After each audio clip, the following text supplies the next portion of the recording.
and it's Henri Veesaar matched up against Hunter Dickinson in the paint. Oh, that's barbecue Jayhawk, Ernie. We're going to talk about all of that and more. It's the AZ Wildcats post-game show. It's the Big 12 tournament. Arizona advances to the semifinals. 30 seconds. Don't you go anywhere.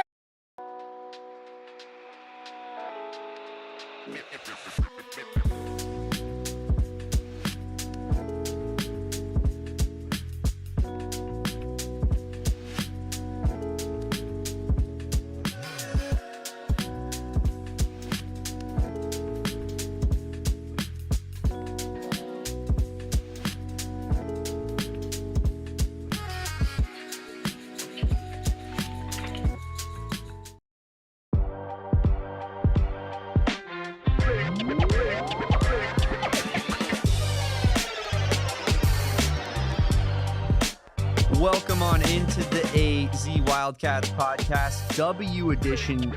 I'm with my guy Kevin Thomas, and boy, Kevin, it feels good to hear some win music on the end of this one.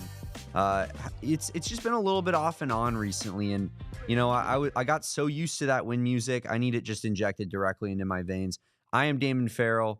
We are in the PHNX headquarters here, and that was a fun little viewing experience, Kevin. Good basketball game, honestly. I think first and foremost, like I was thoroughly entertained, even when I was screaming at the TV at the disparity in whistles that I thought, at least from my perspective. But really, just a highly entertaining game between two really talented teams. And I mean, happy to come out on top of this one, Kevin. How are we feeling? Damon, this is March, my friend. This is March basketball. March. You know this what was that a means? Tournament game, man. It's This was March. an incredible game. So Trey Townsend, he's alive. Yes. Mr. March, Mr. Tournament Townsend himself. That's what I'm going to start calling him, Tournament Townsend, because, man, I'm so happy for March to have rolled around because, you know, you got to get through my birthday on March 4th. But then you also get into the tournament and players start playing their most focused, most intense level of basketball. And you starts at 9 a.m. in the morning, and it goes all the way to 9 p.m. at night, Damon. And I am more than excited to be on this postgame with everybody in this chat. Shout out to everybody in the chat. This is a huge W for Arizona, obviously. They advanced to the semifinal.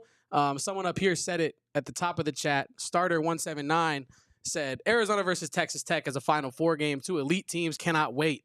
And Damon, welcome to the Big 12, right? This is Arizona's first dip into the Big 12 conference tournament pool, so to speak.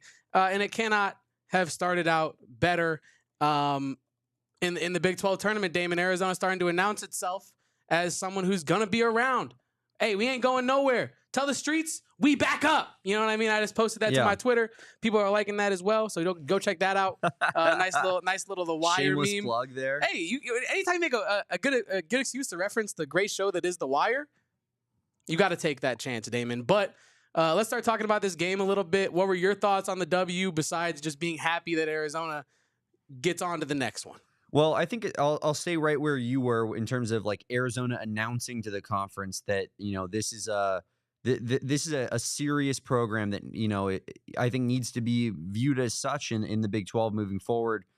Fran Fraschilla said it before the game, and I thought it was an interesting point. It's not often in the Big 12 tournament, Kevin, that we get Kansas as like, watch out, man, that might be a sneaky team in this tournament, right? Like, yeah, Kansas is usually the 1 seed or the 2 seed if they didn't somehow win the conference. So having them all the way at the 6 seed, like with the level of talent that they have, I feel like it just goes to show the depth of this conference.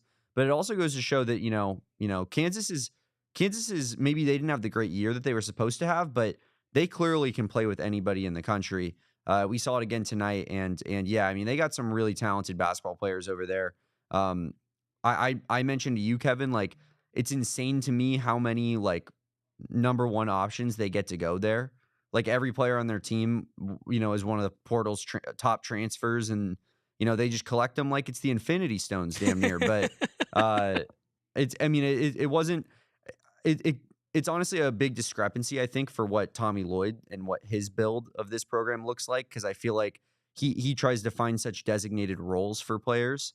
And Kansas was just kind of like, we'll take all the guys with stars, honestly. But honestly, just a really fun basketball game. Glad Arizona won. Probably would have blown a gasket if Arizona did not win based off of the officiating tonight. And yeah, the good guys came out on top, Kevin. You know, Damon, I think Erica L. Day here in the chat kind of brought it up. How happy are you to be starting a post-game show at 9 p.m. as opposed to coming in here to start a game at 9 p.m.? I'm ecstatic just to have this much energy at this time of night. It's amazing. No longer are we getting those 9 p.m. tips, hopefully.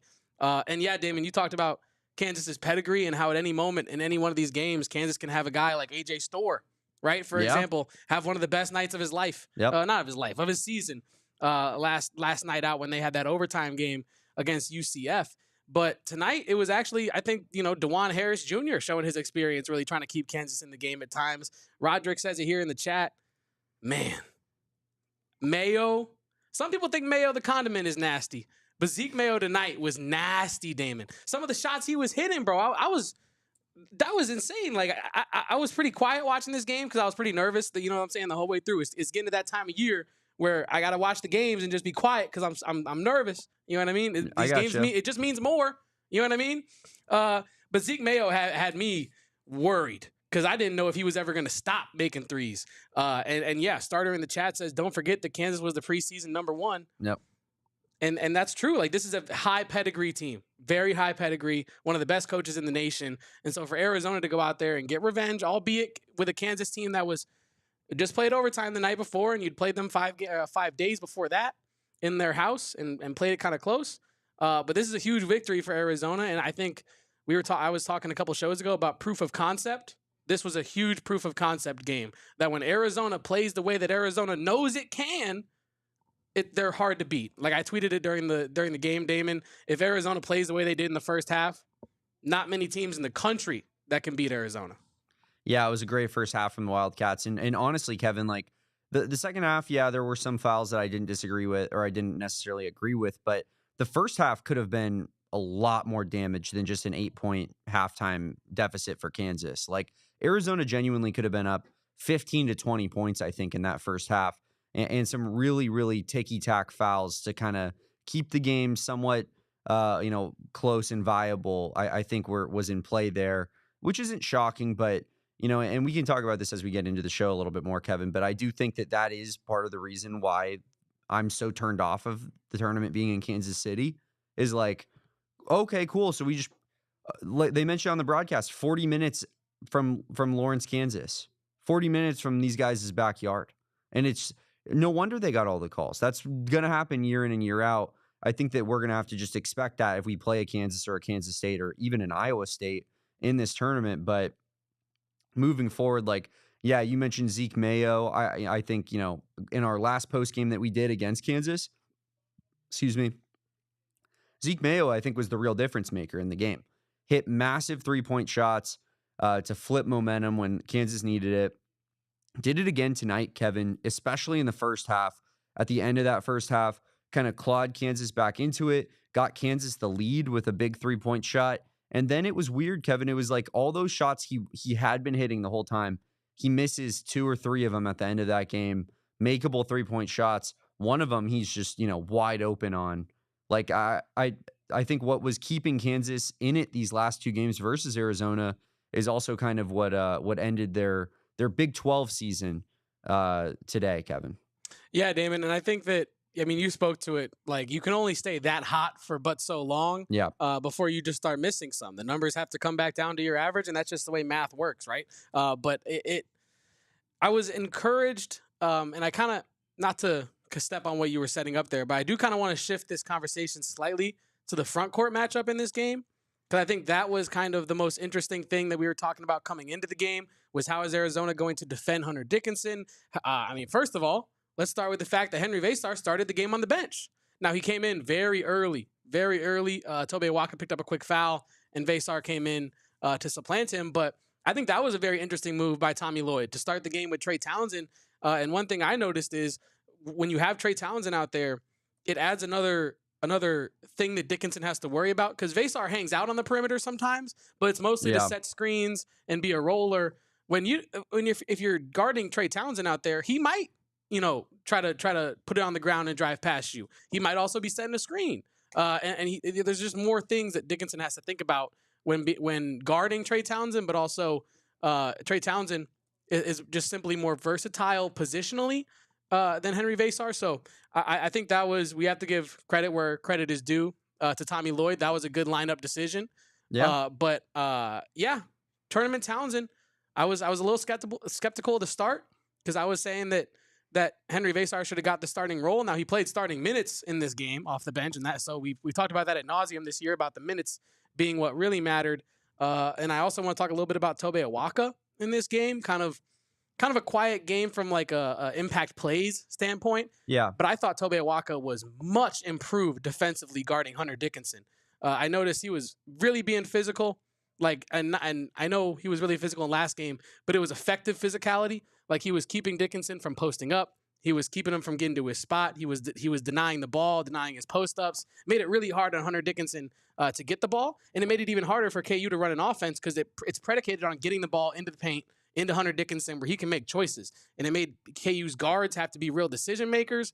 I was just really overall impressed with the game plan that Arizona came into this one with. Yeah, let's stick there with the front court, Kevin, because as you mentioned, Tobe Awaka, or he gets the start as he has all season. Henri Veesaar gets moved to the bench, and Trey Townsend back into the starting lineup, as we saw, kind of earlier in that first half of the season. Trey Townsend, rewards Tommy Lloyd with that faith tonight, as you talked about, Kevin, and then getting more into that center rotation. I did think that we saw a little bit less of the two big men together in this one. And I think that, the matchup of Hunter Dickinson, I think predicated that for Tommy Lloyd. Like, he watched it in the last game. He didn't love what he saw out of that. So, he made the switch there. And, I do think Tobe Awaka, I love his physicality and I love what he brings to the table, even in games where he's not having his best games, right? Like tonight, he only plays 12 minutes, 4 points, 4 rebounds. Like, not Tobe Awaka's best game by any stretch of the imagination, but he is giving you the physical play. He's giving you 3 fouls, which you do need from time to time, especially when they're playing through their big man. And I will say that the one thing I do think that this told me, though, Kevin, is that when Arizona plays these bigger style big men, these bigger style front court players, I think Arizona's found that Henri Veesaar is the better matchup for those guys. And if Arizona finds any more of these dudes when it comes to the NCAA tournament, because I don't think that it really is it's not really going to rear its ugly head in the Big 12 tournament here, because a lot of the fives are floor runners as opposed to like big oafs like Hunter Dickinson. But I think when they do play one of these big oafs, Henri Veesaar is the guy that needs to be the primary defensive matchup, because I saw enough out of Tobe Awaka in these last 2 games versus Kansas where I don't know that he's not really the most effective defender of that guy. And I do think that added length from Henri Veesaar is really bringing something to the table. So I think that it shows Arizona's hand as we go into the tournament here, Kevin. If they get one of these big men that is just a big dude like Hunter Dickinson, Henri Veesaar is going to get the majority share of the minutes, and I think is the better play in that game. I mean, I think you're spot on right on the money there, Damon, because I was talking about that in our Kansas UCF post game. I don't know if you missed that, but go back and check it out. Maybe we said some sage things in that one, because I was saying that watching Mustafa Thiam in that game against Hunter Dickinson really kind of gave me a prototype for how I wanted to see Veesaar play against Hunter Dickinson, because I think Veesaar is a better player. I know Veesaar is a better player than Mustafa Thiam, right? Yeah. So I feel like anything that Thiam was able to do, Veesaar could do it 2 times over. And so I was really happy with not only the way that Tommy utilized Veesaar, but just the way that Veesaar played. Because there were some moments in this game where he did make some silly mistakes. You and I were talking about it. Kind of going up for the same team rebounds and dribbling it off his foot, fumbling the ball out of bounds and stuff like that. But I think overall, this is March, right? Like you're tight, you're tense, you're high strung. We saw it with Tobe Awaka tonight as well. You're just all over the place, intense, and you got to kind of calm that down. But I think Veesaar did a great job of adjusting from last game, staying out of foul trouble as well. Yeah. It got kind of teeter there at times with some of Arizona's players in this game with the fouls, especially the way they were going. Even I was not happy with the refs, and Damon knows I am not a beat up on the refs kind of guy, but the refs were not their best tonight for sure. And Kansas City, baby. Yeah, you can debate on that to various degrees, but I was truly impressed with the bigs tonight across the board. Veesaar, Awaka, and even if you want to throw Townsend in there as well. Yeah, I'm totally with you. And I think that's a good point there. Henri Veesaar, only 2 fouls tonight. I believe he got both those in the first half, and just stuck it out the rest of the way there. And yeah, I mean, he just a remarkable performance and turnaround. I think from that Kansas game where he was very quiet in Lawrence, 5 days ago or whatever it was now. But W puts it here in the chat. Awaka liability against 7'2" guys for sure, but that 1-2 punch of Veesaar and Awaka is wicked work. Totally, man. I think Arizona has one of the better, center rotations here in college basketball. And, it'll be interesting to see, do they keep Trey Townsend in the starting lineup? Was this a one-game thing, Kevin? Or is this going to be, what Arizona is going to go with?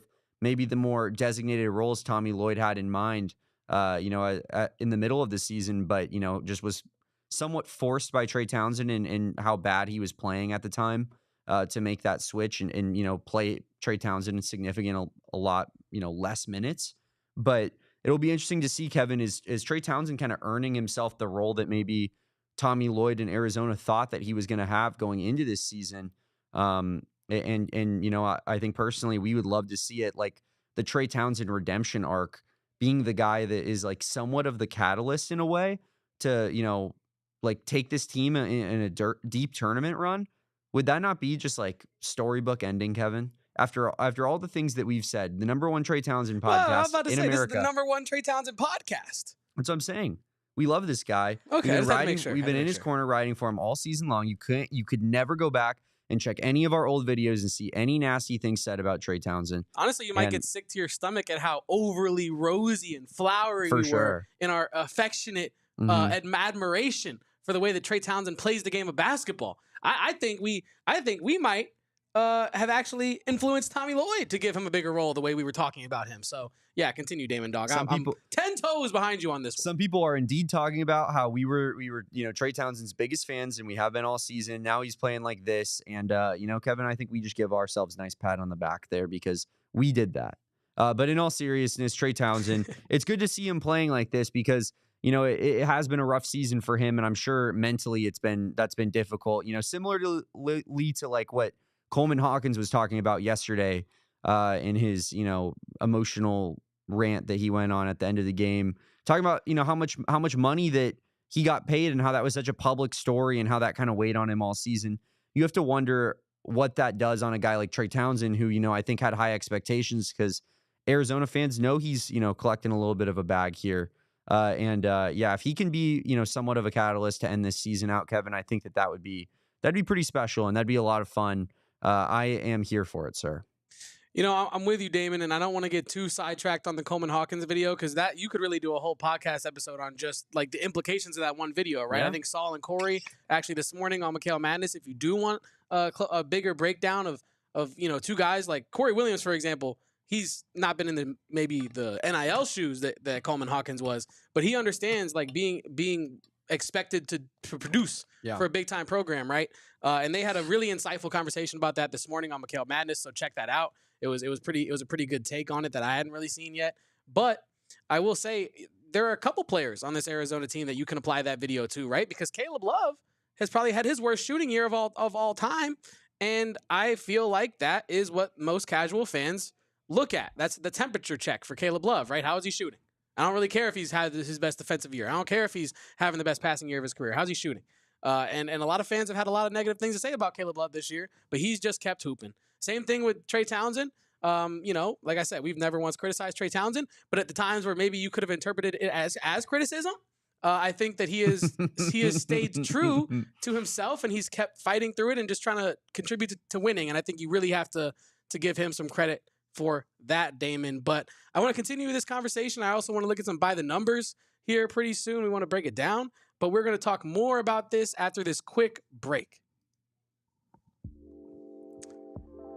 Well, Damon Dog, it is about that time to talk about our friends over at Spinatos. Let's do it. And, at one point, this box could be yours. Not this exact box, but a full box of Spinatos pizza could be yours if you head over to the number one place to watch Suns watch parties, Suns games. If you don't want to sit at home by yourself watching the sorry Suns, go to Spinatos and have a good time with some good people. We call that a therapy pizza session. Yes. We call eating pizza with a bunch of other sad individuals. That's a therapy session. Not only is it a therapy session, it's a little bit of retail therapy because you're going to be grabbing some pizza at Spinato's as well. Spinato's is the #1 place to watch Suns watch parties. You can watch it with the dancers, with the gorilla itself. And yeah, Damon, I love me some Spinato's.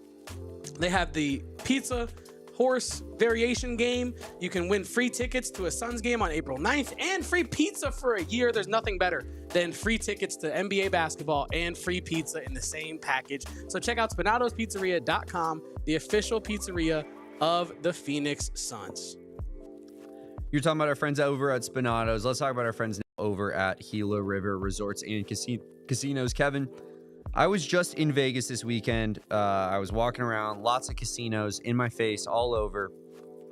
Nothing quite like a Gila River Resort and Casino. If I could have picked up Wild Horse Pass and put it right there on the strip, that would have been my casino of choice all weekend long because it is literally my favorite casino I've ever been to. And I'm not making that up, guys. From the table games to, you know, the low end to high end dining options. And when I say low end, you know, that probably doesn't do it as much justice because it's just a little bit faster quality. They got the Fat Burger, they got, you know, the Asian restaurant as well, and much more over there at Gila River Resorts and Casinos. You can go to a concert, you can have a spa day, the best place in the world to staycation at. I love our friends over at Gila. Check out the Upper Deck Kitchen and Bar, which is where we do our watch parties at. And you know, go to a Suns watch party if they have any remaining at the end of the year. Check out our website, gophnx.com/events. to see if there are any of those left. And of course, just, you know, lock in on what we got going on with Gila River Resorts and Casinos as we keep going throughout the rest of this sports calendar. You do you at Gila River Resorts and Casinos. Visit playathgila.com for more details. And Damon, we are going to get back with our guy Saul Bookman, who is in KC here shortly. And we're going to talk to him about some things. Where do you want to start with Saul real quick before I get him in here? Where do you want to start with him? And just in general, what's something you're dying to know? Because I know some things that I want to talk to Saul about. I think with Saul, I think that the best place to start is he said that he wanted to talk some ish on today's show. And so I think we give him the floor on that. Let's give him the floor. Yeah, let's welcome in Saul Bookman. Saul, you mentioned after Arizona's loss to Kansas in Lawrence last time out that, you know, you were going to have some choice words for the Arizona fans that were, you know, we're talking about Tommy Lloyd and you know, the team after that one. So, you know, I'll just hand the floor to you. What do you got to say? Yeah, you know that video where that dude's like playing like he's gonna like off himself. He's just like, hey, you know what I mean, like that kind of thing, right? That's how I feel like Arizona fans are after every single loss. And I said on Saturday that Arizona is gonna win this game, and they better bring the same heat. Where you at? Because Arizona basically dominated from start to finish. Yeah, they gave up the run, and yeah, they gave it the lead, but they bounced right back almost immediately and never really lost control. I knew this game was going to be a double-digit win. I said that this morning. I knew it was going to happen. Cakewalk. I want to hear. Yeah, KU walk. Like, matter of fact, they're walking out the door right now to go back to Lawrence. So. Arizona, fantastic. They're walking out right? right now, you know, for their 10-minute walk home they have to their houses in Kansas City because basically the tournament's just in their backyard. And felt like we saw that a little bit, Saul, with the officiating tonight. Lots of, you know, I felt it was very inconsistent, especially in that first half, keeping Kansas in the game and what could have easily been a massive blowout, I think, at that point. How was it in the arena? Did you think that the crowd was getting on the refs a little bit? And, you know, how do you anticipate the crowd being a factor tomorrow against Texas Tech, who, you know, I think that going into this game or into today at least saw that we had talked about, you know, them having some fan support that we were maybe not concerned about is the right word, but we're monitoring going into this tournament. And real quick before you answer that, Saul, I want to set you up. In addition, King McClure for ESPN on the broadcast tonight said, quote, Arizona does not know what they're walking into in regards to the environment that they were about to face with the possible like home court-esque styling. I wanted to lead you into that, so the floor is yours, Mr. Bookman. Wait, for KU or for Texas Tech? No, for tonight. Oh, yeah. No, I mean, like, Arizona knew what they were walking into. How would you not know? They're miles away from Lawrence. Are you kidding me? Like, what? How do you even come up with that suggestion? Come on, guy, be better than that. Like, everybody and their mom we knew could have Corey that say something. They're coworkers. We could have Corey, pull I him mean, aside. everybody knew that KU was going to show up. They showed up yesterday. They're going to show up today. Arizona knew. They didn't catch them by surprise.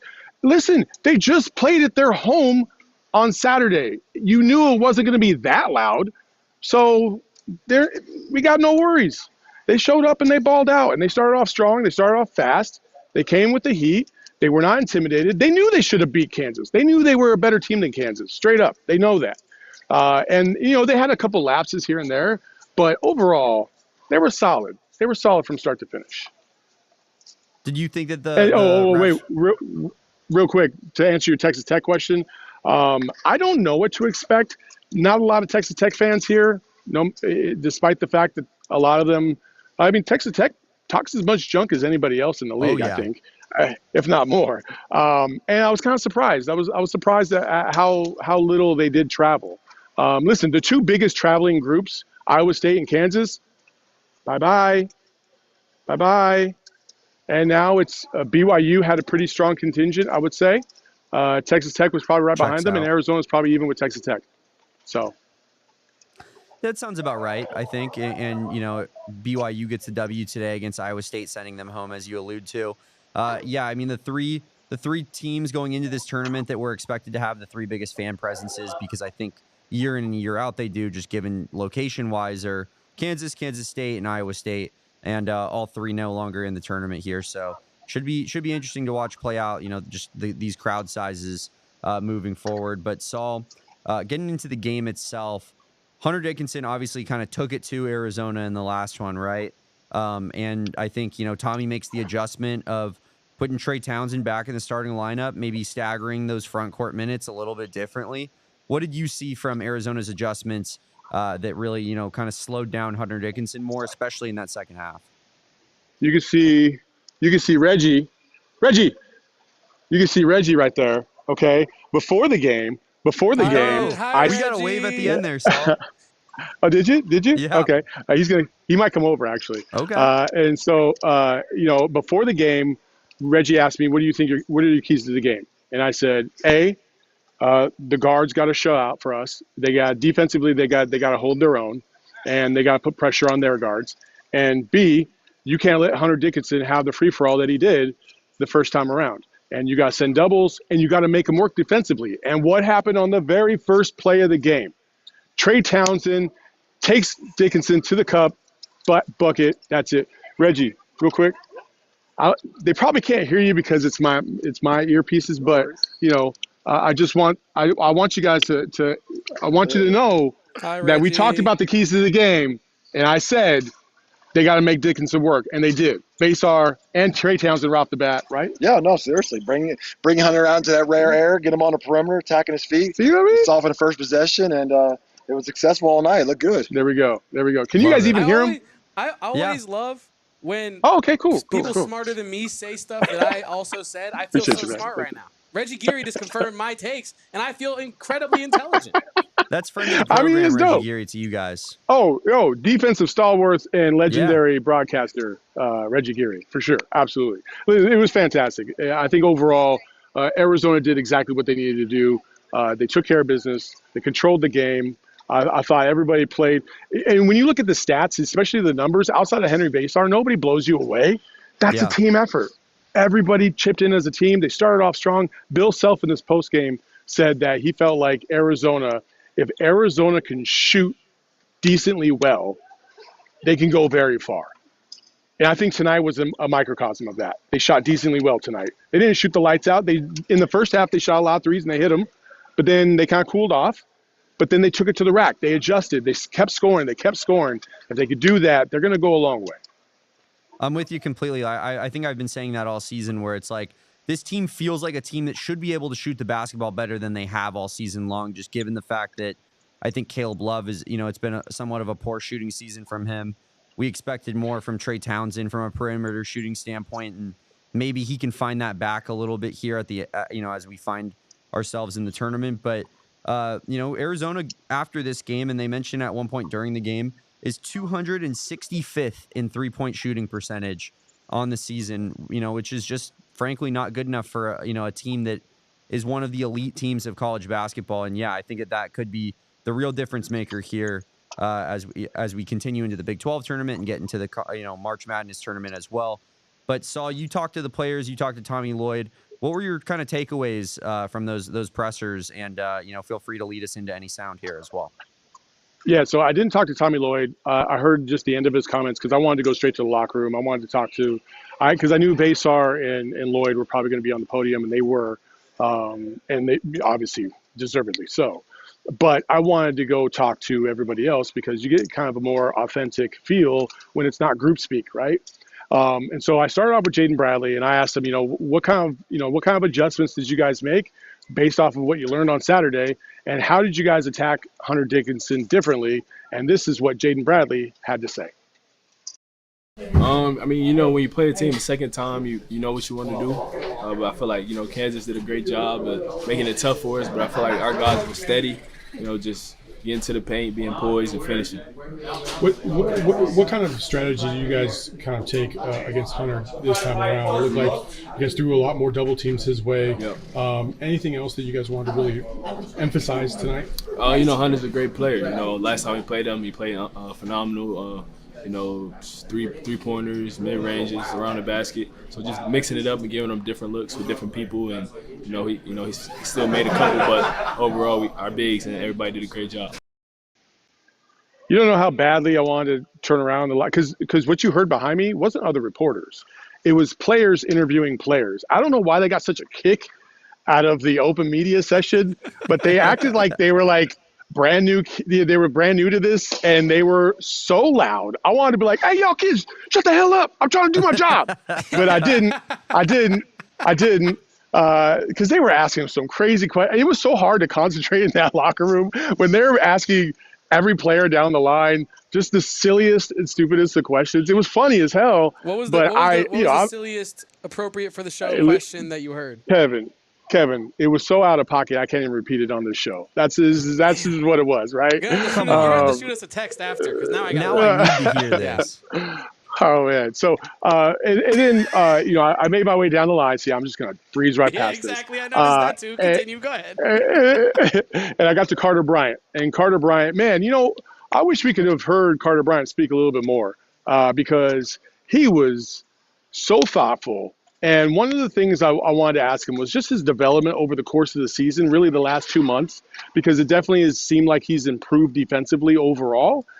Tonight he looked really confident, just overall, like on offense, on defense, didn't matter. He just looked so much more sure of himself. And I remembered, when I was in college and the first time I actually had a film session, and you think you're playing hard until you see the tape, and you're like, oh, I was walking. Like, not great. And he just laughed. He was like, oh, my God, the first month was horrible. But he kind of went into it a little bit more in terms of his own development and breakdown, and this is what he had to say. I think watching film, I think that's literally been the biggest thing for me. Whether it's offensively or defensively, but I think it's helped me more defensively. Understanding where I'm supposed to be on the floor, understanding coverages, understanding, okay, my feet were too low on this one. There was no reason for me to step up. Okay, I need to be more physical so I don't get cracked on these screens. This guy's not a great shooter, so I can shoot under, just small stuff like that, and then going back and applying it in practice multiple days in a week. And then when we get to game time, it's nothing too hard. For sure. I think the biggest thing for me, I'm trying to be more aware of just rebounding the basketball. I mean, at my size, and I feel like me playing the 3 and 4, I got to have more will to go rebound the ball, because I'm typically going to have a bigger, slower guy on me, or I'm going to have a smaller, faster guy, so I can kind of just bully him and push him down. So whether that's on the offensive side of the ball or defensive side of the ball, I just got to be able to rebound the ball, and like going back to playing hard, just understanding win every rep, treat everything as a one for one. Saul, I tweeted this during the game. I think you heard the word big booty somewhere in that background there. I just can't. Boys will be boys, Saul. But I did boys will be boys. I did want to say, I tweeted this during the game when they did a little vignette of him pregame meditation, like his pregame routine, him sitting cross-legged at middle court with doing his breathing techniques. And I tweeted, everything we learned about Carter Bryant, to me, just makes him a cooler cat. Like, it just makes him a cooler dude. Everything I learned about him, he's like an onion, like, but doesn't make me cry. You know what I mean? Like, he just, you fold back one layer, oh, that's cool. Oh, he's so mature. Fold back another one, and all of a sudden, you have one of the most interesting guys on the team that we've not heard enough from all year. Kevin, I completely forgot what you told me. Damn it. Oh, really? Damn it. Damn it. It's okay. It's okay. They're going to play tomorrow. They're going to play tomorrow. It's okay. What are you telling? I was telling him about our conversation we had, Damon Dog, when we were watching the broadcast, and they mentioned that Carter Bryant, I believe, is a grandchild of the deaf couple, right? His grandparents are deaf, I believe. And Saul has a relation there as well, obviously. So I was trying to make a connect, but I made it too late the first time, and this time Saul forgot. So we're just all over the place with the connections. But Carter Bryant, just an incredibly interesting cat. And I hope he stays one more year for obvious basketball reasons. But it'd be a damn shame if we lose Carter Bryant, the person, after only 1 year of watching him play for Arizona, because I can't wait to learn more about this kid. Saul, you tell us about, the way he talks about, his watching film the first month, that answer there. Like, I feel like Carter Bryant, Kevin, we mentioned it on yesterday's show in accordance to our Koa Pete conversation. Like, Carter Bryant is just a dude. You could tell he wants what's best for his basketball development at the end of the day. And his personal development as well, not to cut you off, but yeah. And if that includes coming back for an extra year at Arizona, I think that's going to be the decision he makes, because I think he has a very good, zoomed out kind of look at what is going on in his career, and doesn't just see it as like, oh, let me go to, Syracuse and play 35 minutes a game. Like, he'd rather come off the bench for a Tommy Lloyd team and really find that development. So, everything that, you say, that you just like him more and more every time you hear him talk, I feel the same way. But also I grow more and more confidence in his potential and his development moving forward, because, I just feel like he has the exact right attitude. 1,000,000%. I could not agree more. Like, the more and more I learn about this kid, the more and more I watch him, the more I watch the off-court stuff. When he gets taken out of the game, how he responds, what is his demeanor like? What is his body language telling me? Like, I love every part of it, because it's genuinely, like, it's not an insult to tell me that I'm playing like dog crap, or I forgot this part, or I forgot this, right? Sorry, no, you're good, man. Sorry, he's cleaning the floor. I'll step right over. You're good. There we go. All right. People that make the magic happen, Saul. Oh yeah, man. Like, he's got to do his job, man. We're good. We're good. So many games on a court in 48 hours because of people like that, hardworking people like that. Because of people like that, absolutely fantastic work right here. The whole crew's great. So, anyway, so yeah, Carter is he's a phenomenal human being. I really love that kid. I really like watching him play, and I really like the fact that he is so receptive to criticism, and he is so encouraging and getting encouraged at almost every single turn. And it's just good to see. It's fantastic to see. A couple other little notes. Caleb Love, talked to him afterwards. Asked him about his ankle. How's he feel? He says it feels great. He said it felt like he tweaked it a little bit, didn't know what was going on, so he wanted to be safe. Was just like his heel or whatever. Yeah, I was about to ask, what exactly was it? Because I think me and Damon, we were kind of trying to figure that out on the broadcast, because they didn't really do a good job of giving us updates with that. He didn't tell me specifically, and to be honest with you, like, one of the no-nos is to like report injuries or talk about those types of things without confirming it with the staff first. So I'll let that be. But I will say this: he feels fine and he feels good. He said he doesn't have any pain or anything like that, and he's ready to go for tomorrow. So that's all we really need to know. Bottom line is the bottom line, Saul. I wanted to ask you one more question about Carter Bryant, because someone in the chat here brought this up, that Carter Bryant looked like he was going to cry. He looked so emotional on that late block. I didn't think he was going to cry, but I did want to ask you about the emotion that he let out after. I don't think I've ever seen Carter Bryant get that on fire after a dunk or any play, I think, because it was a block. But can you just talk about the emotion that the overall team played with? There were some comments talking to the swag that they had tonight. Did it feel like a different vibe from the Arizona that you've seen most recently? It did. It did. Let me readjust myself right now. Okay. So I totally felt like I just felt like they were a little bit more locked in, and I said that yesterday. Watching them kind of respond to some of the questions that I was asking Tommy and Caleb specifically. I just got this feel like, this isn't happening again where we show up and we fall flat on our face. against Kansas. No, not today. So they showed up, and they played hard. They played with effort. They played with intention. And despite the fact that the refs were trying to screw them multiple times, they fought through it. They didn't let it bother them. And listen, Tommy, let me tell you this. If you weren't here and you didn't see, then you don't know. But Tommy lit a ref up.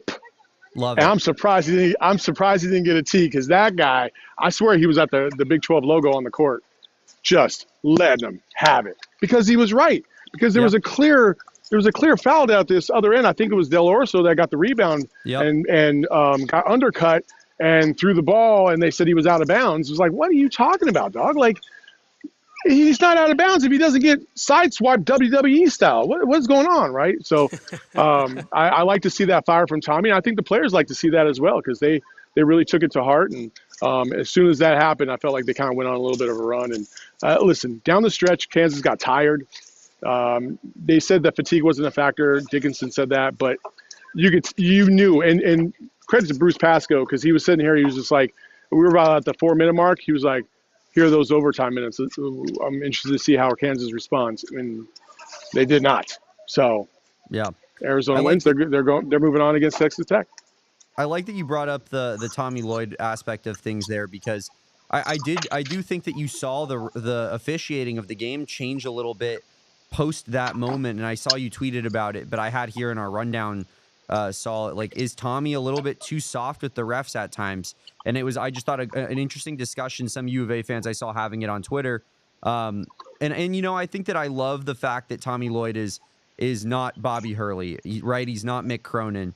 But is there a point where he lets things go a little bit too much, where things spiral out of control? And it seems like in this circumstance, maybe you could argue that it came a little bit too late based off of the way that the refs were officiating it. But he did maintain control of the game and get the refs to kind of, listen to him and hear him out in that moment. So, I think that adds to that conversation a little bit further.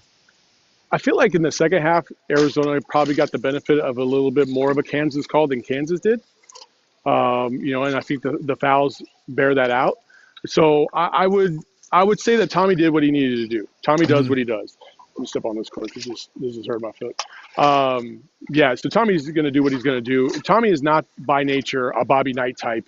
He's just not going to be that guy. But he will pick and choose his spots to get angry and upset, and he will get angry and upset. He's got a fiery, personality when he gets going. So I know people sit there and they listen. He's not going to be Bobby Hurley. Do you really want that? Like, no. All show, no substance. No. That's my thing. It's like, is he all show and no substance? No, he's not. He's going to pick and choose, and he's going to be calculated in terms of his approach. I think he's effective enough.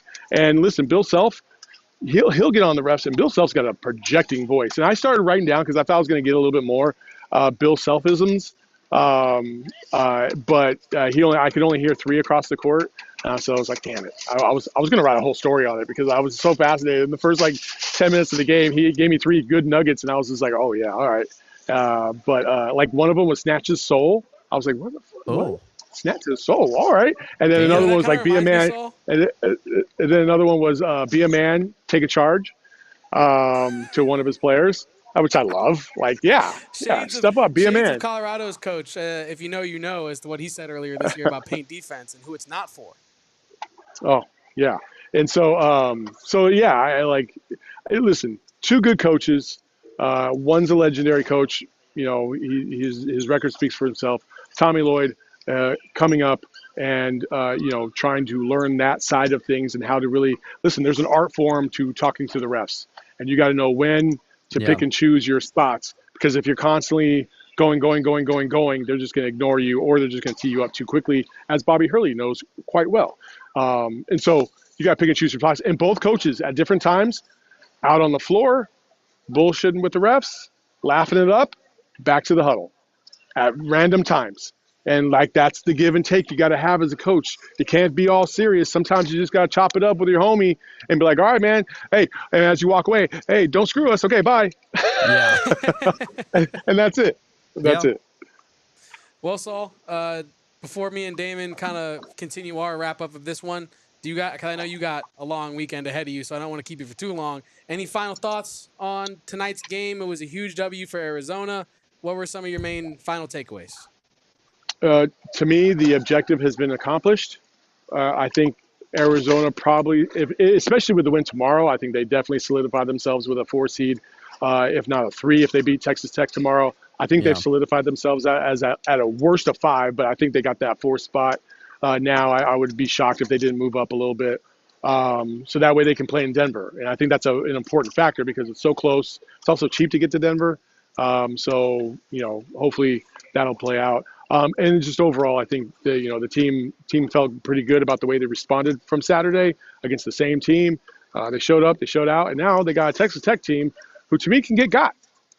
Yeah. And we'll find out tomorrow. Well said, Saul. Thank you for, giving us this great coverage from, boots on the ground there in Kansas City.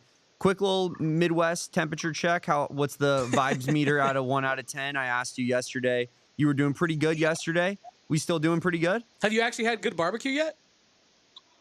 I had decent barbecue the first night. Okay. I'm gonna go. My plan was tomorrow. I was gonna go back and get some more barbecue tomorrow, so I'm gonna do that. Vibes check. I'd say right now I'm probably at an 8 out of 10. So I'm all right. Love it. I'm all right. Vibes are high. Vibes are hey, super we're living. high. We're living. You got to feel good about that going into tomorrow's game versus Texas Tech. Saul Bookman, as always, providing great coverage for us. Give him a follow at Saul_Bookman. We will talk to you tomorrow, Saul. Thanks, fellas. Appreciate you. Well, Damon Dog, you got to hit a little jive to your left, stage right, and then we are going to take a quick break, and we're going to break down. We do have graphics, folks. I promise we have graphics, and we also have more audio. We have Tommy Lloyd, we have Henri Veesaar, we have Trey Townsend, all that and more. After we have Trey Townsend? Oh yeah, we always live have on Trey the show? Townsend. This is the #1 Trey Townsend podcast in America. Man, after this break, we have more on the AZ Wildcats post-game show. Getting emotional. I just get emotional over Trey Townsend, and I also get emotional over the quality of these hats from our friends over at Branded Bills. You want flavors? We got flavors. Look at all these flavors. Oh my goodness, that goes hard. That goes hard. You want one of these? You want one of those? Oh, this might be the best. Well, this might be the best one. I'm not gonna lie to you. But anyway, our friends at Branded Bills help you elevate your brand. It is a local company started right here in Mesa, Arizona. You can do anything with Branded Bills. If you put your mind to it, you can get a trucker, you can get a tee, you can get a fitted, you can get a beanie. They got it all over at Branded Bills. Some of the highest quality hats in the game, produced by some of the highest quality people. You can get a damn PHNX hat, man. Look at this on thing. your forehead. A Phoenix forehead. What you know about that, Damon Dog? You don't know nothing about that. But Branded Bills knows a lot about that. Head over to brandedbills.com. Use code PHNX for 20% off your first order. 20% off your first order, 20% off of elevating your brand with Branded Bills, the best headwear game in the world.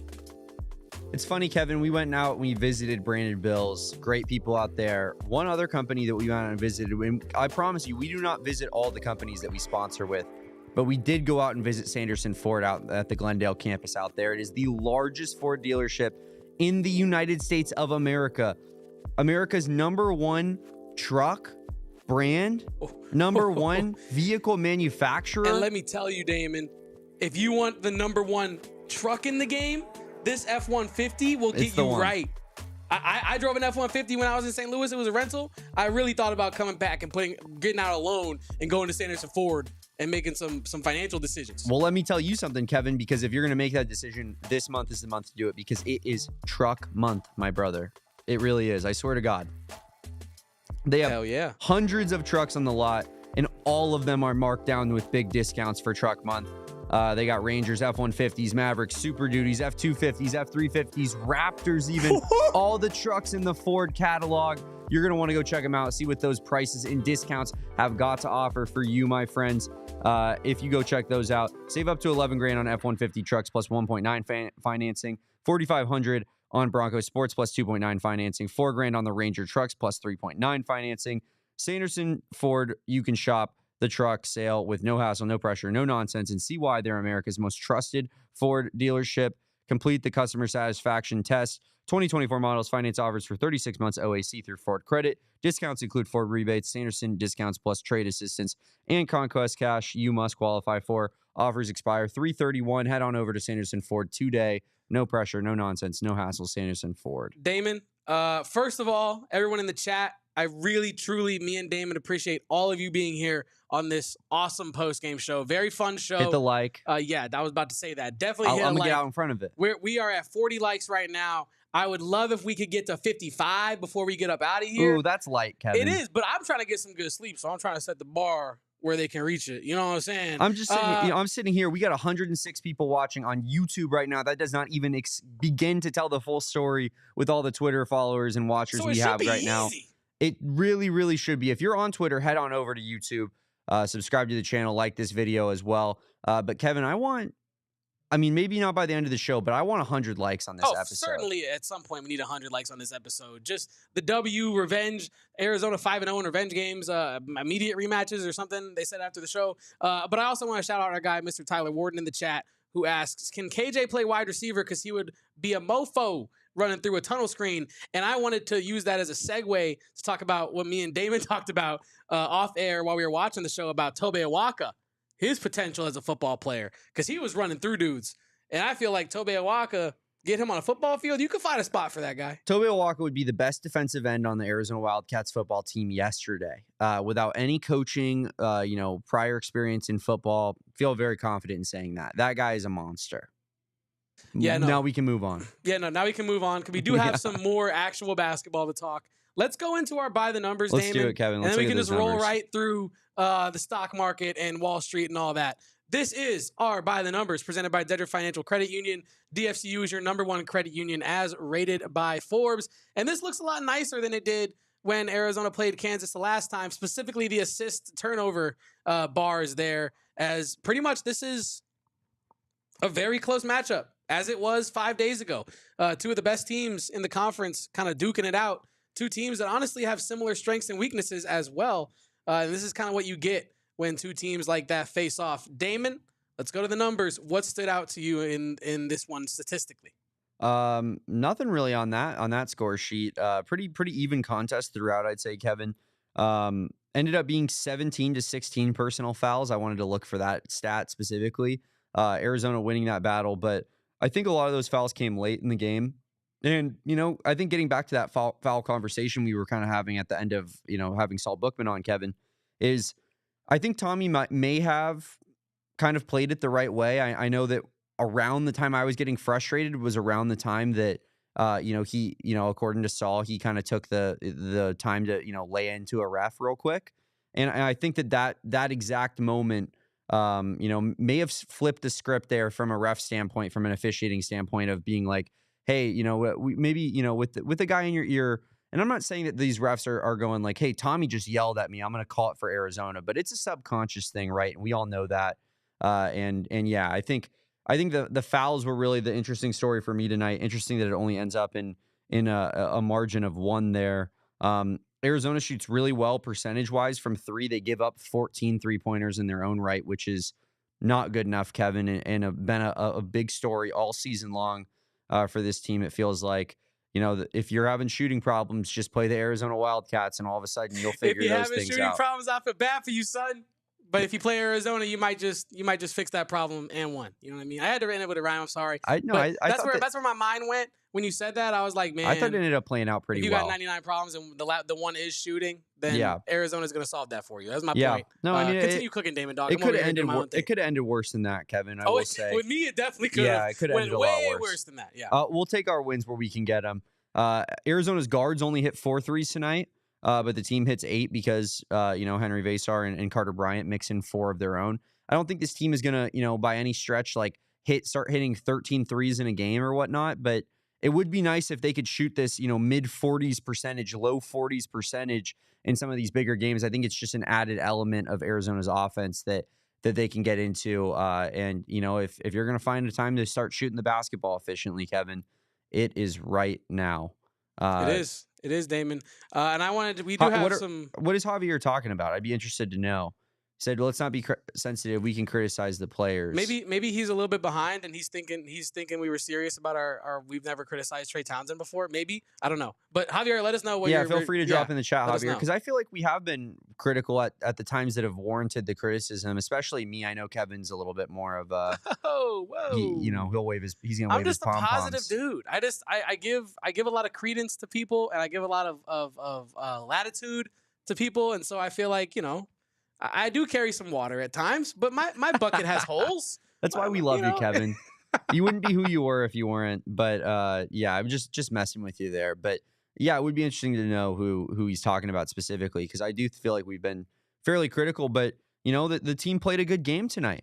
I really felt that the refs were the ones that kept this close for Kansas in the first half. Arizona ends up winning by an 11-point margin. Like, it's hard to be upset and overly critical about a game like that, Kevin.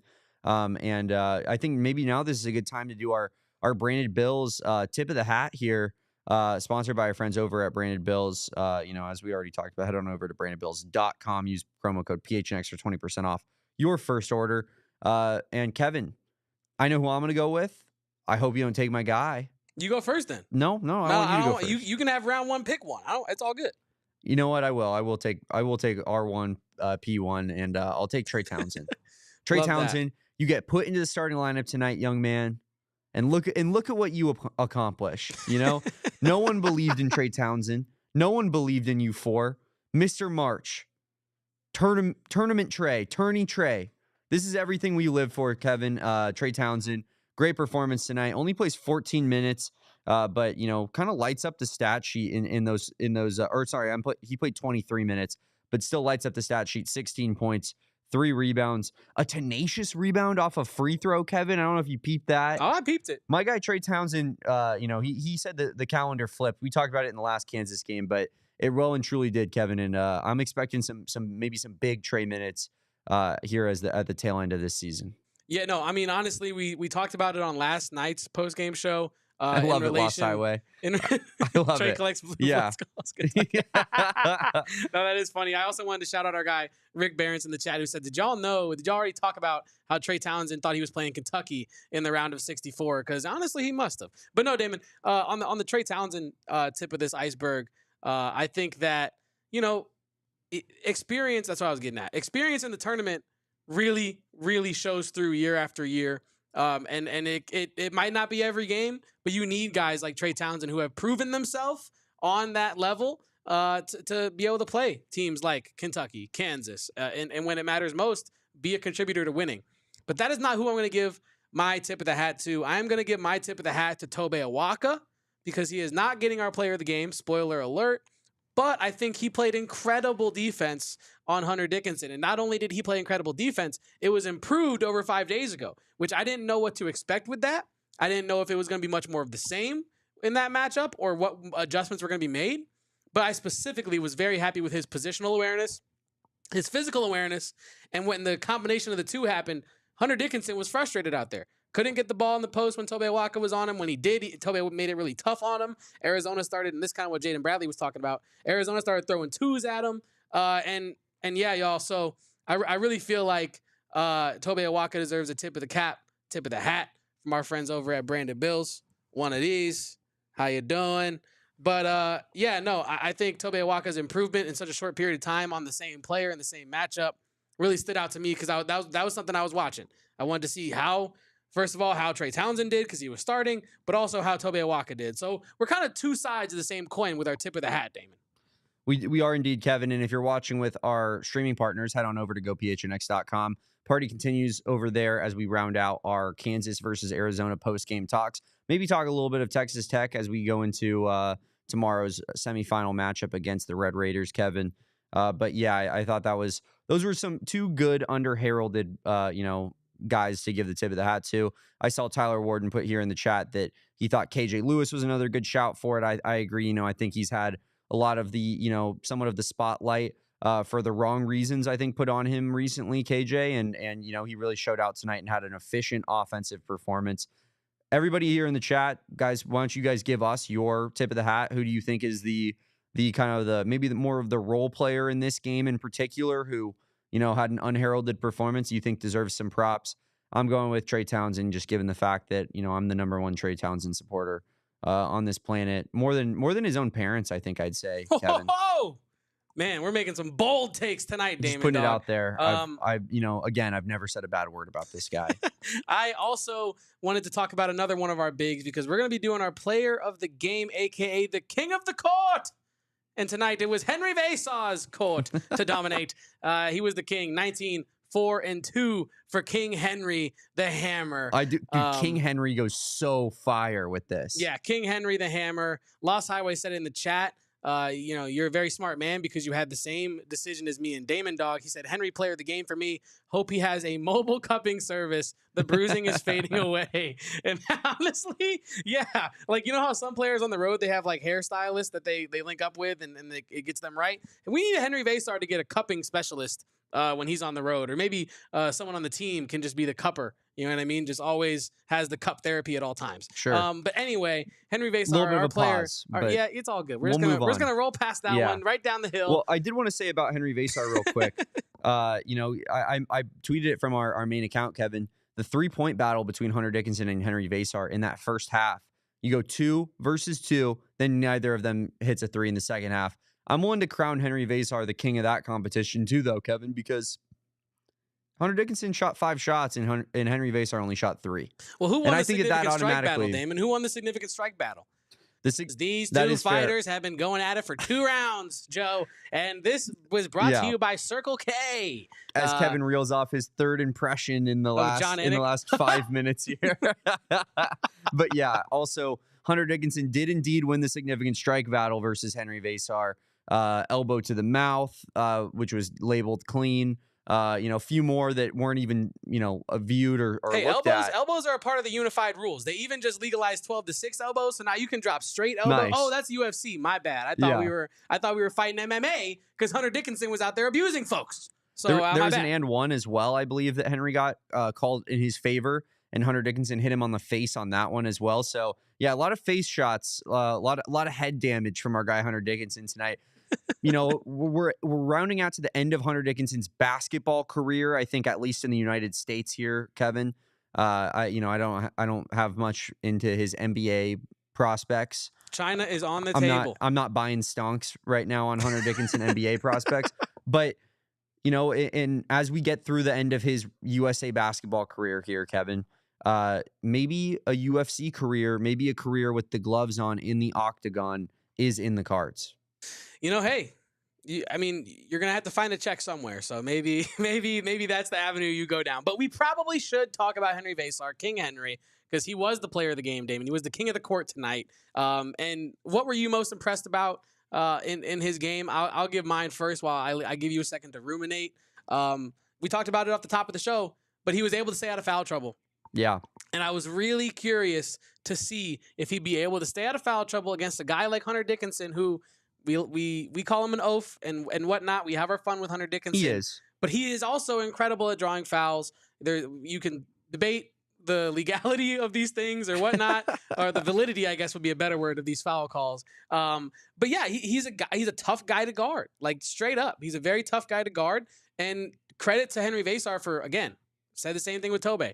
And I guess it partially goes to Tommy Lloyd as well, for making the adjustments that altered the way that he had to attack offensively and defensively, and clearly it did not work for him.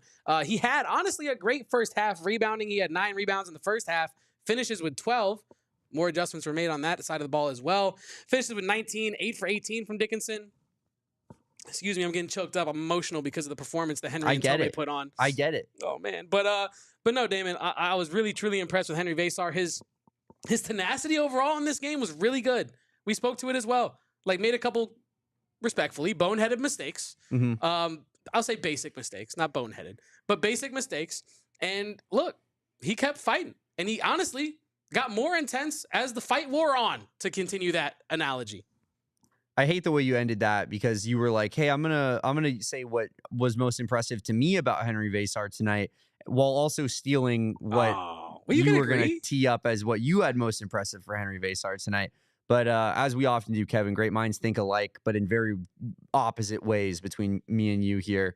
I love the way Henri Veesaar dealt with the physicality, dealt with Hunter Dickinson, getting some ticky-tack fouls in his favor, getting away with just hammering his defensive matchup on the other end and getting away with it. And Henri Veesaar just, he never gives up, right? I feel like, we've seen this all season long. Jaden Quainance, for example, dunks on his head in that first ASU game, right? Henri Veesaar gets the ball and says, okay, cool, I want to go give it right back to him. And I think that has been so impressive to me all season long. Just the maturation of this guy. Like I think with big men, oftentimes, that tenacity doesn't always, step onto campus right away, especially when they're 18. They're not used to playing, basketball in this country.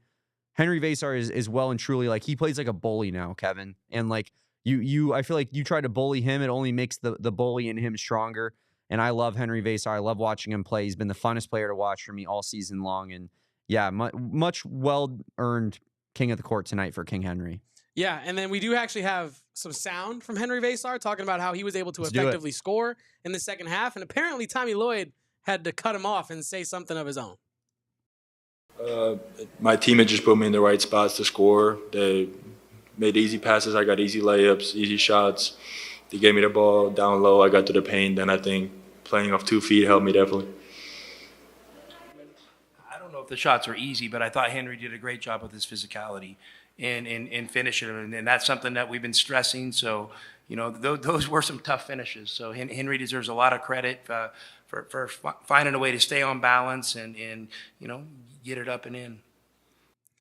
He did a great job of dealing with the physicality. I think, I said it earlier when Reggie Geary agreed with me, but I think that might be, respectfully, Reggie Geary, that might be you might have one-upped me with there. Sure. You literally just said that about how your biggest takeaway from Henri Veesaar was how he dealt with the physicality. And then here's Tommy Lloyd just interjecting and feeling the need to also compliment him on that exact same thing. This guy knows ball. Some people are saying, Kevin, maybe I cheated a little bit and read the transcript on Slack beforehand.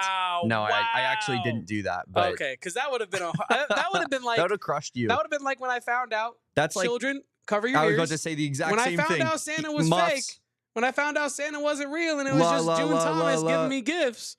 I was kind of hurt, and I was just about to make that exact same comparison. Shout out to Dominic Zimmerman on the bus, letting me know that Santa was not real. I hope Dom's doing well these days because he was definitely playing chaos that day. But no, Henri Veesaar, we love to see his improvement, Damon.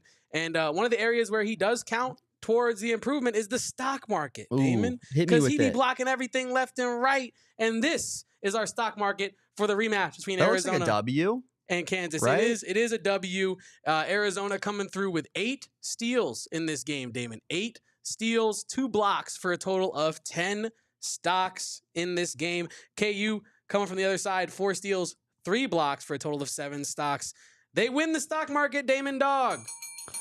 Thanks to our good friend KJ Lewis with his 4 steals tonight, Kevin. KJ Lewis, I love it when his hands are active. He had a great game tonight. We need more of that, KJ, as things go on in the tournament. Especially, I think in that moment where Caleb Love, that scary moment where he kind of hobbled off, right? And got a quick check in the locker room.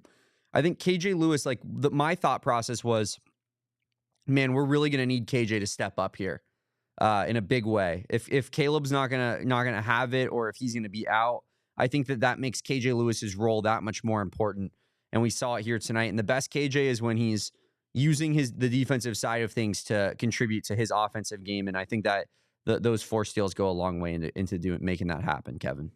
Yeah. And, I don't want to spend too long kind of rehashing the same thing because I totally agree with everything that you just laid out right there. But one thing that we do have is Tommy Lloyd talking about I'll just say surprising decision from, I think, most fans to start Trey Townsend this game.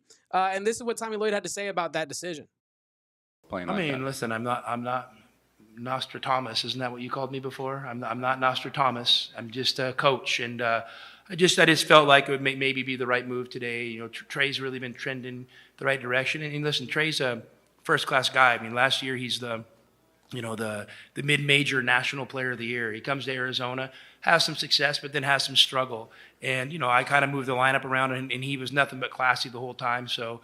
I felt like he was trending in the right direction, and I felt it was the right move. And and Henry, I honestly asked Henry about it a couple of days ago, and he just totally easily said, "Coach, I'm okay with anything. I don't care what you do. You do whatever you think is best for the team, and I'm here. I'll start. I'll come off the bench. I'll be the 8th guy. I'll be the 9th guy. I'll be the 6th guy. Whatever you need me to be." So we have great guys that understand that it takes a group and more than just a starting five. Well, Kevin, we talked about yesterday, I think, with Tommy Lloyd when we went into the co-Pete conversation, maybe some of the downsides of a Tommy Lloyd. I brought up how, like, maybe I think he's a little too soft with the officials. But when we listen to a conversation like that, I think that's where you look at the absolute number one best positives about Tommy Lloyd is, he gets this full group to buy in. Like, I really feel that he has complete and utter trust in his players and vice versa, right? Because, you hear Henri Veesaar there, like, he'll be the 100th man if he has to be. You want Henri Veesaar to be the guy that, that wipes the sweat off the floor after a collision down underneath the basket? Like, he's willing to do that too if he thinks it'll help the Arizona Wildcats win basketball games. I love the team mentality, and I think Tommy Lloyd really has these guys, set up mentality-wise in the absolute right way, Kevin. Yeah, like I said it during the clip. Like, we were watching the clip, and I told Damon behind the scenes. I told Damon, like, that is what trust looks like. When you trust your coach that he is making the right decision, not only for you, but for the basketball team to win the game.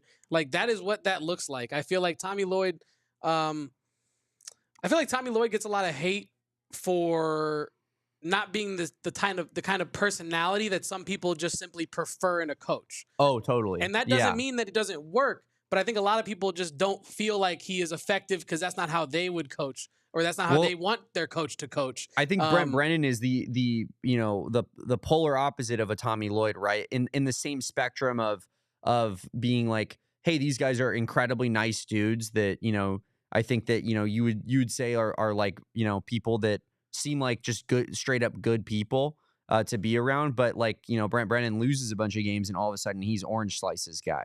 Tommy fortunately wins more games than that and is, I think he escapes that label. But I think the same crew that is the most loud about, the lays and orange slices at halftime with Brent Brennan, I think is the same crew of people that think Tommy is not hard enough of a coach, I would say. Yeah, no, I'm with you on that. And I think some of the criticism, like I said, for Tommy Lloyd is just you don't like the fit. Like, you just don't like his personality. You don't like the cut of his jib. And that's okay, right? You don't got to like everybody, his situation. But, yeah, no, I trust in Tommy Lloyd. Excuse me. Obviously, the players trust in Tommy Lloyd. And he has – you and I mean, I'm the Tommy Lloyd water carrier here. But, like, I've also criticized his reluctancy to have in-game adjustments that really shift the style of play for Arizona in the game. But I think we have to kind of compliment him when he does stuff, right? Yeah. Because this is a night where Tommy Lloyd made obvious adjustments that changed the outcome of the game in a positive way for Arizona. So he deserves credit for that as well. Trey Townsend deserves credit for playing the way that he's playing, despite the season he's had and the criticism that has been levied against him. Clearly not from us, obviously. Never from us. And yeah, Damon, credit to all those involved. But the defense as a whole was better. Not just Trey Townsend, not just Henri Veesaar. The defense as a whole was better. And here is what Trey Townsend and Henri Veesaar had to say about the difference in the defense just 5 days ago versus Kansas and the difference tonight against Kansas. I mean, obviously, you just haven't played them. We got a sense in, how they did things offensively. We felt we had a great game plan there. Obviously, it didn't go our way. So, Coach Murph led the scout. We made some changes, and, we really stuck to that plan today. We didn't go off, do our own thing, do what, us players felt was best. The coaches laid out a great plan for us, and I felt we, did a great job executing it today. Yeah, I agree with what Trey said. Like, we just followed the plan. We just had played them, so we knew the tendencies. I think we concentrated all week playing for them, against them. And we just, at their plays, we left with a bad taste in our mouth, like Coach said before, and we definitely wanted to play against them and wanted to execute the plan the way we needed to. Damon, that clip, obviously there are multiple ways we could take this, but I think that clip is interesting because, again, you said it during the last clip we played with Tommy Lloyd, talking about, just kind of trust in the system. These players are bought in, y'all. Like, whether you feel that they're giving their all every night or not, or however you feel as a fan, know that this team is bought in on whatever Tommy Lloyd is preaching to them in that locker room. They believe in it, because what did Henri Veesaar say at the end of that clip? I don't know exactly the quote, but his sentiment was, we just got to stick to the game plan. We have to stick to what we know will work. And Tommy Lloyd, they asked him going into half, what do y'all got to do to win this game? You're up 8 against Kansas, again, a Kansas team that you just lost to 5 days ago. And what did Tommy Lloyd say, Damon? He said, quote, "We've got to be gritty and stick with the plan." Now, I know that is coach speak, but also we've heard Tommy Lloyd say that exact sentence all season a lot.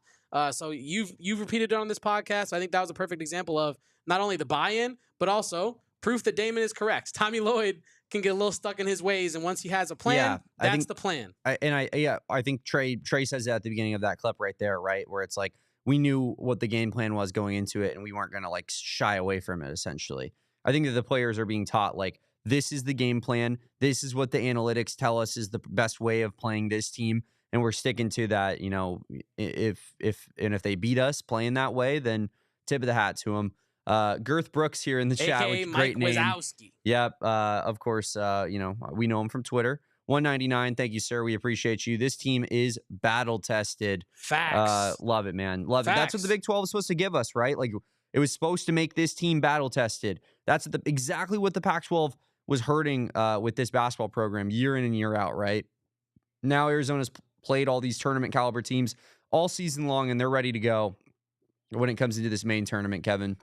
Also, Damon, I wanted to address Javier's comment, who says, Kevin, part of it too is because the type of coaches, it's talking about Lloyd criticism. The type of coaches that win championships have that attitude, that fiery attitude, that Javier wants in a coach.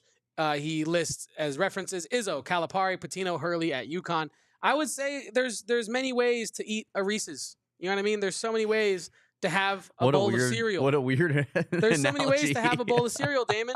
You know what I mean? Well, I guess there's really not a lot of ways to have a bowl of cereal. But there's a lot of ways to have a sandwich, a ham and cheese, you know what I'm saying? You could throw lettuce on there, tomatoes on there. Point is, Jimmy Valvano was not that way. Lost Highway in the chat says Jay Wright is not that way. Mark Few, I know he really hasn't broken through there yet, but he's very accomplished. Kelvin Sampson's not really that way. Kelvin Sampson's not that way. There are so many ways to win basketball games. Yeah. Specifically, there are so many ways to coach a team.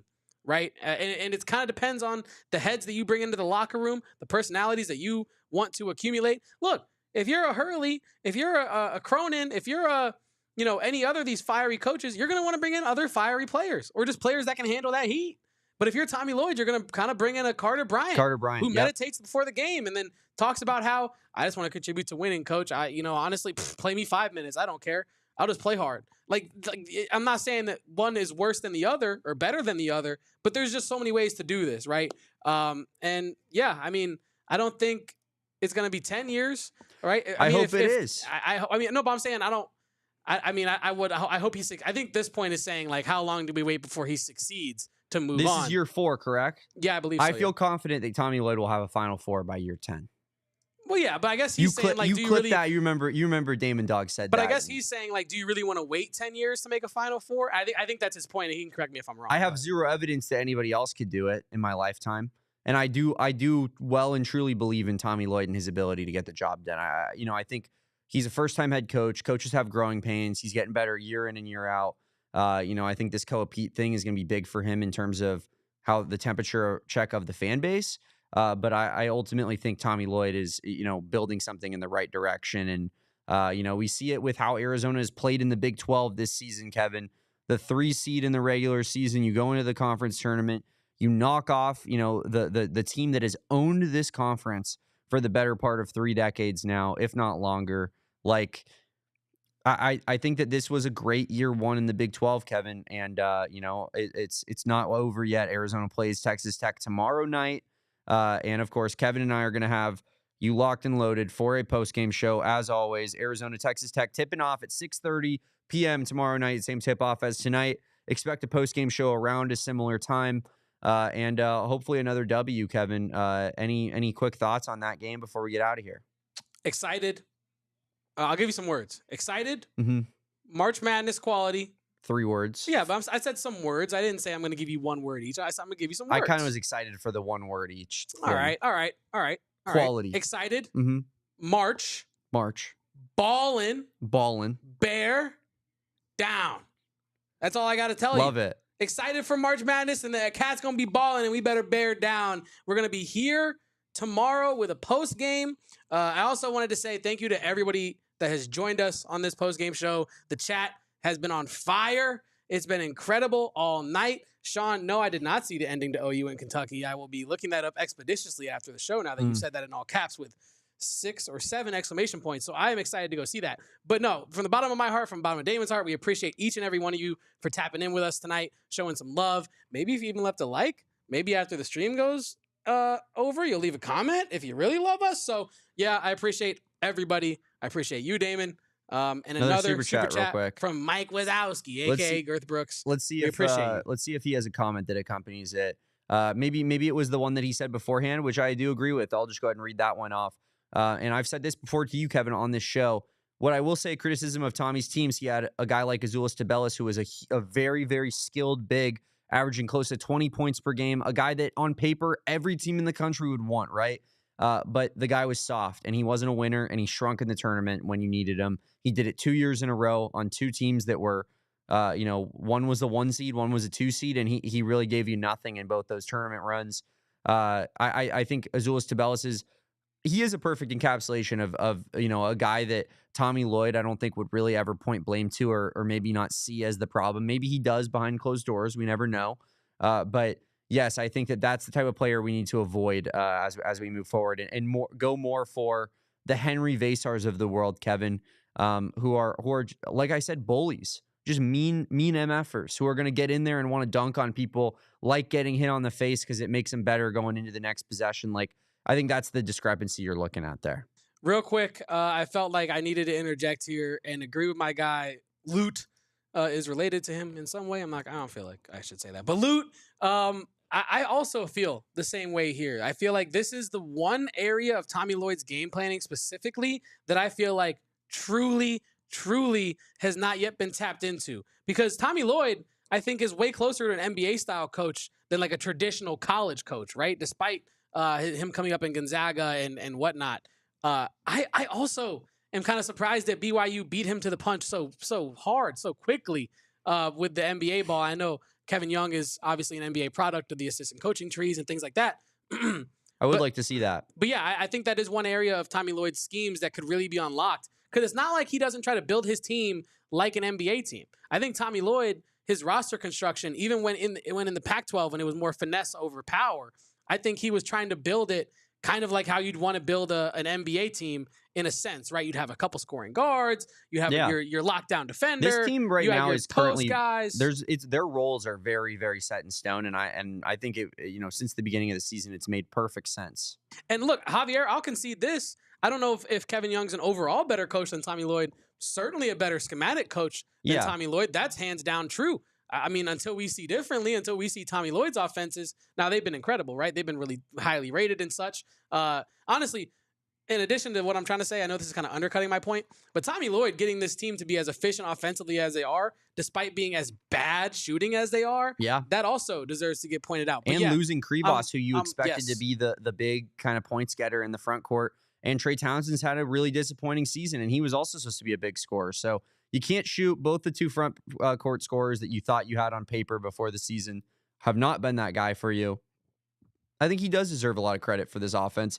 But that being said, I think you look at a guy like Kevin Young and the way that the out-of-timeouts look and the way that the first to second half adjustments look on offense. The way they run screens? I think Tommy Lloyd could take a lot from a system like that and kind of implement it at Arizona. Will be interesting to see going into next offseason, but Kevin, we got a game tomorrow, and it means everything, and it's Texas Tech versus Arizona. The rubber match. Winner has all the bragging rights and goes up 2-1 on the season series. Hopefully it's Arizona. I think, we love our chances tomorrow night, and I'm feeling pretty good about this tournament as things are going right now. Kevin, it was a great show. It was nice doing this with you, sir. Follow my guy Kevin at KEVOPOSTS. That's Kevo Posts. Make sure you guys follow our guy Saul Bookman. He's bringing you all sorts of coverage on the ground in Kansas City. Like I said earlier in the show, Saul_Bookman. I am at Damon Dog. That's DAWG. Follow us at PHNX_Wildcats. That's going to be our main hub covering Arizona athletics. And we're talking all of Arizona athletics, Kevin, not just, basketball and football. We got the baseball, we got the softball, we got it all on lock over at the PHNX_Wildcats account. So give that account a follow. Subscribe to the channel if you haven't done so already. Like this video. Kevin, we're going to be back tomorrow night. Make sure you guys are there. Approximately 15 minutes post-game, we will be live for our post-game show. But until then, peace, bear down. And go Cats. Shout out to everybody in the chat. We all silly like the mayor.